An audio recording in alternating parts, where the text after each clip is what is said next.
Estamos mais uma vez juntos no seu programa Evidências, na constante busca por fatos que comprovem a veracidade histórica da Bíblia Sagrada.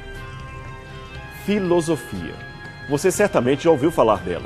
Talvez de todos os ramos do saber, nenhum há que promova tanta admiração e suspeita ao mesmo tempo. Por que será que a filosofia provoca dores de cabeça em algumas pessoas e entusiasma a outras? Seria o filósofo um sábio ou louco, um subversivo ou um construtor de culturas? E mais, não seríamos todos nós, com as nossas dúvidas e perplexidades existenciais, filósofos em busca de uma verdade suprema? Dizemos isto porque todo ser humano pensante, desde o mais simples até o intelectual, incluindo até mesmo aqueles que aparentemente só pensam futilidades, todos, sem exceção, passamos mais cedo ou mais tarde por processos de questionamento na vida. Esses questionamentos podem vir na hora da perda de um ente querido, quando todos nós estamos, é claro, perguntando pelo porquê da morte, ou na hora do nascimento de um bebê, quando nos perguntamos do porquê da vida. Alguns, é claro, formulam suas questões de modo mais simplório. Outros, de maneira mais complexa, até é difícil de explicar. Mas todos, no entanto, sem exceção, buscamos respostas. De onde viemos? Para onde vamos? O que estamos fazendo aqui? Por que isto aconteceu comigo? Perguntas como essas são tremendamente existenciais e todos as faremos na nossa trajetória na vida, e mais de uma vez.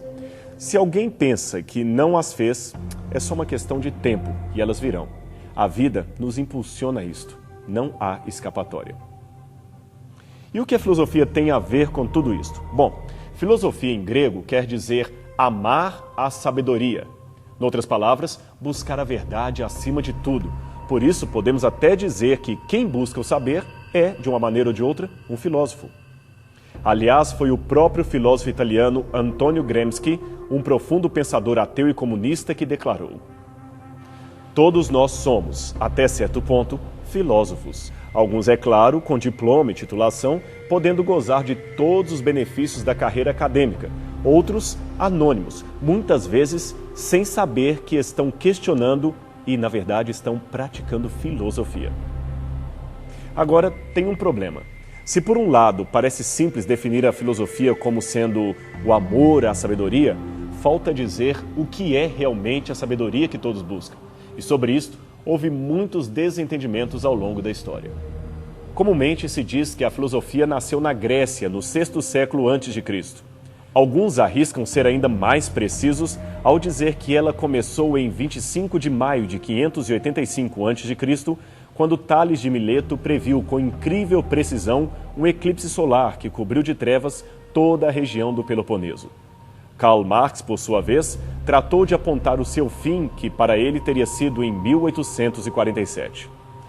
É claro, no entanto, que esses paradigmas de começo e fim da filosofia são seriamente questionados por muitos intelectuais de prestígio. Muitos têm apontado para outras civilizações milenarmente mais antigas e concluído que a busca por sabedoria antecipa em muito tempo ao chamado milagre grego.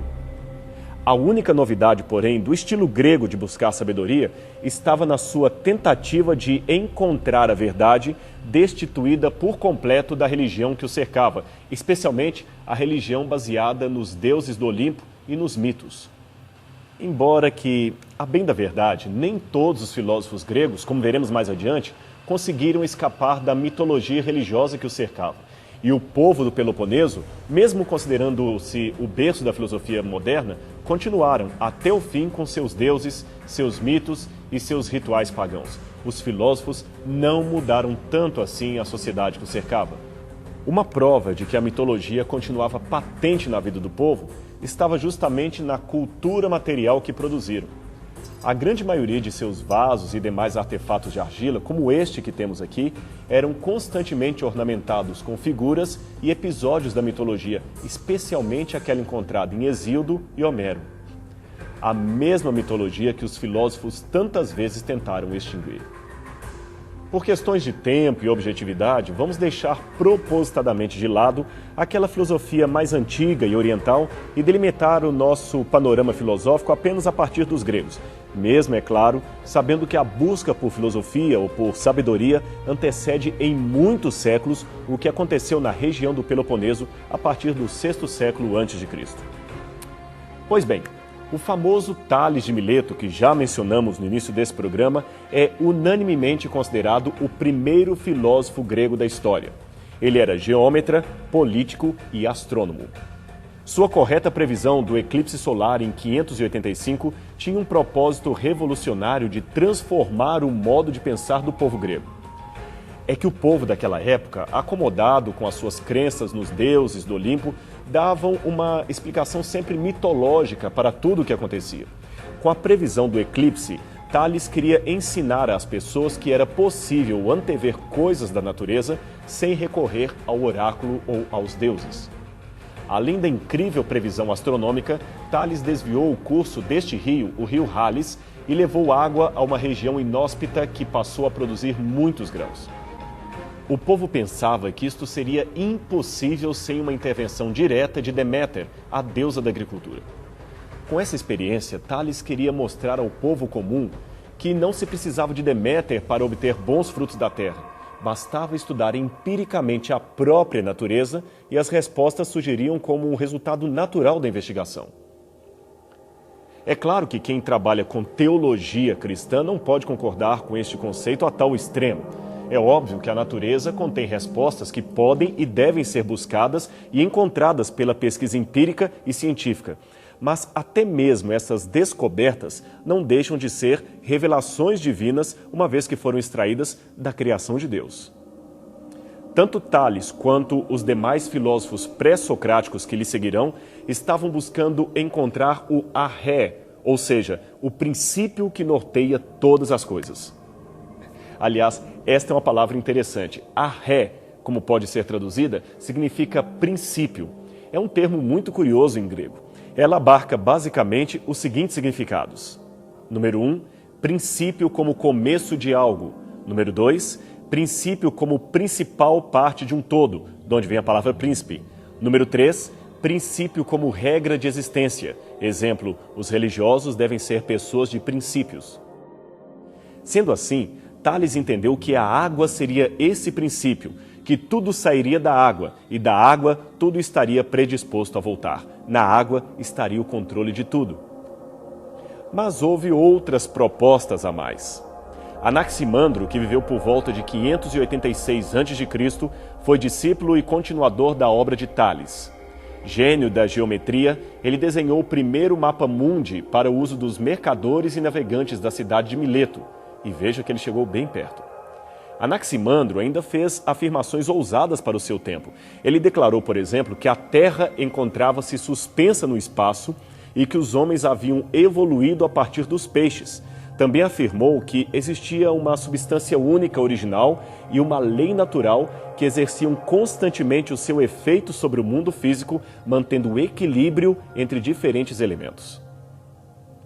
Como seu mestre, ele também afirmou que a água estaria no princípio da vida e que todas as criaturas vivas vinham da água, mas ele foi um passo além. Todas as coisas não vivas, incluindo a própria água, teriam vindo de uma substância abstrata e informe que ele chamou de apeiron. Junto a Anaximandro veio seu companheiro de escola, Anaximenes, para quem o ar constituía o princípio de todo o universo. Então veio Pitágoras, que foi uma das mais curiosas figuras, um misto de místico e racionalista. Nesse filósofo temos um bom exemplo de como alguns pensadores gregos nem sempre conseguiram escapar da superstição de seu tempo ou, quem sabe, superar o mito em seu redor. Altamente influenciado pela cultura que aprendera no Egito, Pitágoras acreditava que as almas seriam imortais e transmigravam de um corpo para o outro. Pitágoras mesmo cria firmemente que já havia habitado noutros corpos, tanto humanos quanto de animais. E dizem que certa vez, ao ver um homem espancando um cachorro, correu para defender o pobre coitado, não porque fosse simpatizante da causa dos animais, mas porque reconhecera no latido do cachorro a voz de um amigo que há muito havia falecido. Mas tais crendices não eliminaram o lado genial da sua personalidade. Pitágoras deu os passos iniciais do método dedutivo. Além disso, explorou a geometria dos sólidos e descobriu o teorema que até hoje leva o seu nome. No caso da busca do princípio universal de toda a existência, Ele, evidentemente impressionado pela beleza da matemática, não hesitou em dizer que os números são a razão universal de todas as coisas. Pouco tempo depois de Pitágoras, surge em Éfeso a figura não menos polêmica de Heráclito, o pai do conceito grego do Logos. Para esse homem, cujas ideias foram mencionadas e corrigidas até mesmo na Bíblia, isso no princípio do Evangelho de João, tudo à nossa volta estaria num constante fluxo. Heráclito dizia que existia uma espécie de justiça cósmica que manteria as coisas em equilíbrio. Essa ideia, muito revolucionária para a época, era de fato bastante complexa. Então Heráclito advogou o fogo como sendo o elemento primário da existência. Foi graças a este fogo inicial, que nunca morre, que tudo o que existe um dia se fez. Junto a isto, é claro, veio o conceito do Logos, ou razão universal, como originadora de todas as coisas que há no universo. Houve ainda um pré-socrático que resolveu agrupar todas essas coisas e criar uma primeira teoria cosmogênica. Seu nome, Empédocles, que viveu entre 490 e 430 a.C. Sua ideia também ficou conhecida como a teoria dos 4 elementos clássicos que ele importou de seus antecessores, a saber, o ar, o fogo, a água e a terra, que ele colocou no lugar do apeiron de Anaximandro. Embora Empédocles tenha deixado de fora a ideia dos números proposta por Pitágoras, este parece ter sido o autor que mais lhe inspirou os pensamentos. Tanto é que ele defendeu com tanta força a noção pitagórica de reencarnação que isto até custou-lhe a própria vida. Sabe como? Segundo o historiador Diógenes Laércios, Empédocles se atirou dentro do vulcão Etna apenas para provar a seus discípulos que a alma era imortal. Ele afirmara que após as lavas consumirem o seu corpo físico, a sua alma regressaria à vista de todos como se fosse um deus entre os homens. Mas a única coisa, segundo Diógenes Laércios, que o vulcão cuspiu de volta foram as suas sandálias de bronze quase totalmente derretidas pelo calor das chamas. Mas Empédocles também falou e descobriu coisas importantes, interessantes até. Por exemplo, ele foi talvez o primeiro a desenvolver uma teoria da relação entre a luz e a visão. Também foi um dos primeiros a declarar que a Terra não era um quadrado nem um disco chato, mas uma esfera em movimento. E ainda afirmou que os corpos possuíam poros que também participavam da respiração. Isto realmente coloca Empédocles, a despeito de suas superstições, como um homem realmente à frente do seu tempo. O que devemos aprender com casos como este é que gênios também podem ter crendices e inteligência e loucura muitas vezes podem caminhar no mesmo vértice. Por isso, mais do que buscar inteligência, Salomão nos recomenda no livro de Provérbios que devemos buscar a sabedoria. E não aquela sabedoria que vem dos homens, mas a sabedoria que procede de Deus. Bem, continuando a nossa caminhada pelo princípio da sabedoria, o que vemos até aqui é que a Grécia clássica conheceu a partir do VI século a.C. um extraordinário florescimento da cultura e não somente na filosofia. Apaixonados pelo saber e desejosos do conhecimento, os gregos produziram ideias e artefatos em quantidade maior do que qualquer outro povo da mesma época. Fossem os hebreus fiéis a Deus e seriam eles os detentores do conhecimento. Mas os gregos ficaram muito mais conhecidos e moldaram o modo de pensar no mundo ocidental. Eles tiveram brilhantes homens de estado como Péricles, autores dramáticos como Eurípides e escultores de fama como Fídias. Imagine-se junto de tudo isto, eles tivessem ainda os oráculos que foram revelados aos judeus desde os tempos dos patriarcas e que hoje estão na Bíblia Sagrada. Mas por alguma razão, Deus preferiu que a sua mensagem fosse dada a um povo mais simples, talvez para mostrar que o seu poder de fato se aperfeiçoa na fraqueza. Em outras palavras, se Moisés, Davi, Salomão ou até mesmo Jesus houvessem sido gregos, o sucesso do movimento judaico-cristão seriam favas contadas.